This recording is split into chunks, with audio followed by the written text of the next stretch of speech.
Hello friends, आज का अपना टॉपिक है जनजातीय आंदोलन। तो जनजातीय आंदोलन में हम स्टार्ट करते हैं भील आंदोलन से। तो भीलों को, जो कि एक जनजाति है, इनको कहाँ से प्रेरणा मिली आंदोलन की? इन्हें प्रेरणा मिली बिचौलिया आंदोलन से। देखिए, मेवाड़ का जो पहाड़ी क्षेत्र है ना, ये भोमट कहलाता है। 1818 की संधि के तहत इसको दो भाग में विभाजित कर दिया गया। एक भाग तो कहलाया खेरवाड़ा और एक कहलाया कोटड़ा। जो पॉलिटिकल सुप्रिटेंडेंट थे वो खेरवाड़ा में बैठा करते थे।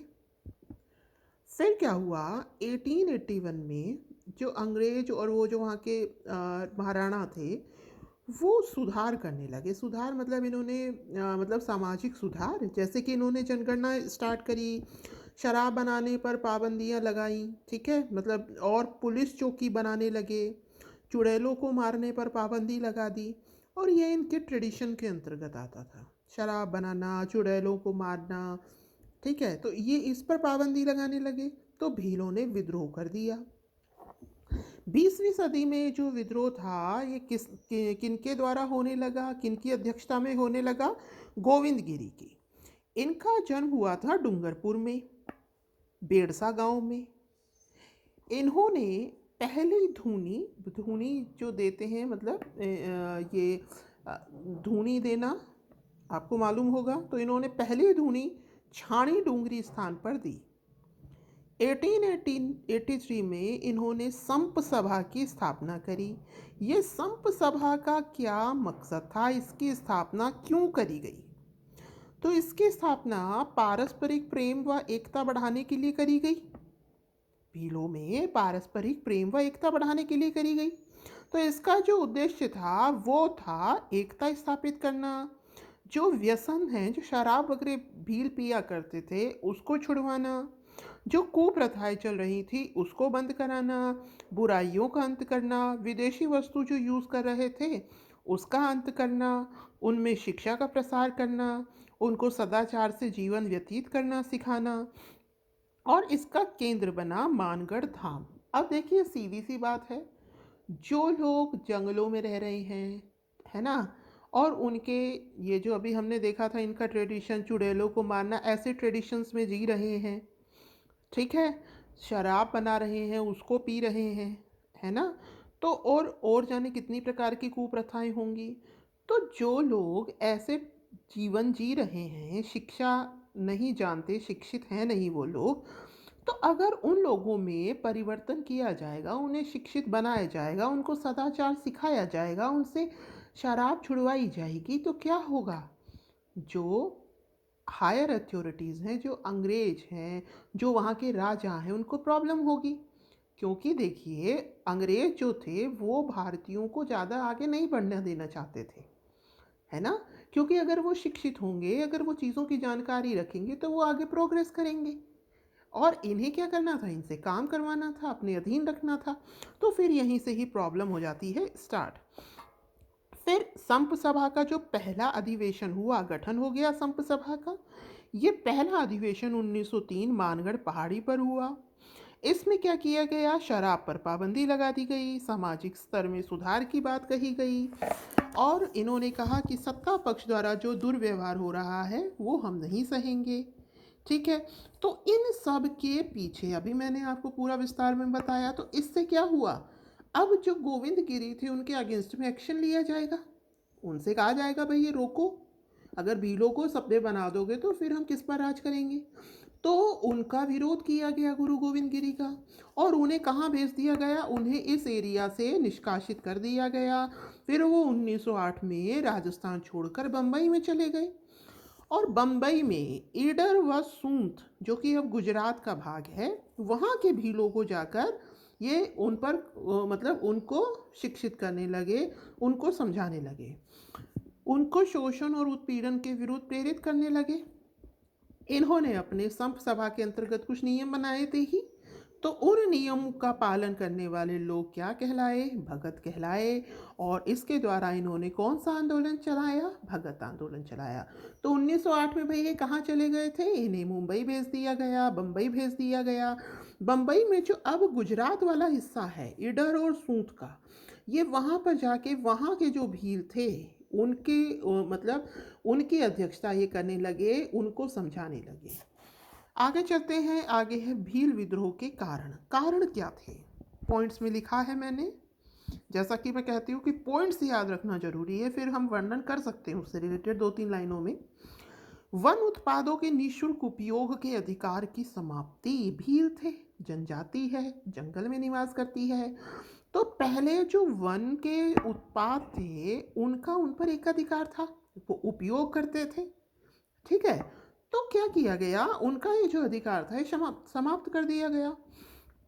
फिर बाद में क्या किया गया? मतलब इनको खेती करने को दी गई, ये खेती करने लगे। अब भाई जब खेती करने लगे तब इस पर नवीन भू राजस्व व्यवस्था लगा दी गई। ठीक है, बैठ बेगार प्रथा भी लगा दी गई इन पर, मतलब इनसे बेगार ली जाने लगी। और दोषपूर्ण आबकारी नीति, जो आबकारी नीति थी, ठीक है, मतलब ये जो शराब बनाते थे वृक्ष से, ठीक है ना, उस पर ही आबकारी नीति अलग मतलब दोषपूर्ण लगाने लगे।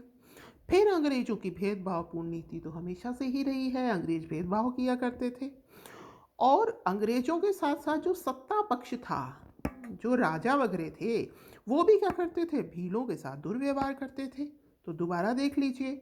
वन उत्पादों के निःशुल्क उपयोग के अधिकार की समाप्ति, नवीन भू राजस्व व्यवस्था, बैठ बेगार प्रथा, दोषपूर्ण आबकारी नीति, अंग्रेजों की भेदभावपूर्ण नीति, सत्ता पक्ष द्वारा भीलों के साथ दुर्व्यवहार। तो ये कुछ कारण रहे जिससे कि भील क्या हो गए? उग्र हो गए और उन्होंने अपना आंदोलन स्टार्ट किया। तो देखिए, जो गोविंद गिरी थे इन्हें 1908 में बम्बई भेज दिया गया था। फिर ये वहाँ पर जो गुजरात वाला एरिया था ये वहाँ पर अपना काम कर रहे थे। फिर भाई ये 1910 के आसपास फिर से इस एरिया में सक्रिय हुए। 1910 में जहाँ इनका जन्म हुआ था बेड़सा, वहाँ लौटे। ठीक है, फिर 1911 में इन्होंने फिर धार्मिक शिक्षा और सामंती शोषण से मुक्ति के लिए लोगों को, भीलों को प्रेरित करना स्टार्ट किया, है ना। फिर बाद में क्या हुआ? यहाँ पर 1913 में विद्रोह हुआ अच्छे लेवल पर। तो क्या हुआ था? गोविंद गिरी के नेतृत्व में भीलों ने समाज व धर्म सुधार आंदोलन शुरू किया। वही सुधार कर रहे हैं अपना, अपने समाज का और अपने धर्म का, जो इनकी कुप्रथाएं थी उनमें सुधार कर रहे हैं। फिर वही बात, अगर ये सुधार करेंगे तो जो सत्ता पक्ष है वो तो इनका अपोज करेगा ही करेगा, है कि नहीं। तो फिर क्या हुआ? फिर दोबारा इनको 1913 में डूंगरपुर पुलिस ने गिरफ्तार कर लिया। ठीक है, फिर बाद में गिरफ्तार कर लिया, कुछ दिन बाद में इन्हें छोड़ा गया। फिर ये बांसवाड़ा और सूंठ राज्यों की सीमा पर फिर इन पर एंट्री बैन कर दी गई कि भाई आप ये डूंगरपुर वाले इलाके में नहीं पाए जाएंगे। तो फिर ये कहाँ गए? ये गए बांसवाड़ा। और वही वो गुजरात वाला जो उसके पास जगह थी सूंठ राज्यों की सीमा पर, जो मानगढ़ पहाड़ी थी, वहाँ इन्होंने अपना केंद्र बना लिया। फिर आया टाइम अक्टूबर 1913 का।